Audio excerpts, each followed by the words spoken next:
មនុស្សដូចគ្នាឆ្លងកាត់ដូចគ្នា5 ឆ្នាំក្រោយ10 ឆ្នាំក្រោយគេទៅដល់លោកខែយើងនឹងដើរថយក្រោយតែថតនៅក្រោយមិនមែនយើងអន់ទេប៉ុន្តែគ្រាន់តែយើងអត់មានអ្វីដែលគេមានអានឹងជាសំណួរពោពេញទៅដោយបញ្ញានិយាយគេនឹងចង់និយាយថា CEO មេយើងអ្នកជោគជ័យមានស្អីដែលយើងអត់មាននេះជាសំណួរពិសេសដល់ទៅបានសំណួរនឹងហើយបំពេញអ្វីដែលយើងអត់មានដូច្នេះបំពេញស្អីបំពេញបើខ្វះចំណេះរៀនតាមមួយឆ្នាំមាន52អាទិត្យម្នាក់មើលសភៅមួយក្នុងមួយអាទិត្យ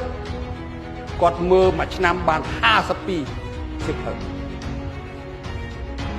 52សៀវភៅស្មើនឹង52គំនិតដែលនាំគេទៅធ្វើអ្វីចេញបានទាំងអស់យើងមើលសភៅមួយឆ្នាំមួយមានតែគំនិតមួយហ្នឹងទៅទល់ជាមួយអ្នក52មិនកើតក្នុងកិច្ចការធ្វើទៅវាអត់ចេញដដែលសំណួរសួរមកថាគេមានស្អីយើងអត់បើថាខ្វះផ្នែកខាងដឹកនាំរៀនអាខាងដឹកនាំទៅខ្វះខាងផ្នែកទំនាក់ទំនងរៀនអាខាងទំនាក់ទំនងទៅចុះបើយើងអត់លើកដៃស្ពះសួរគេបងហ្នឹងមួយថ្ងៃអង្គុយតែជុំវិញបើថាមកហ្នឹង3នាក់ជួបគ្នា13នាក់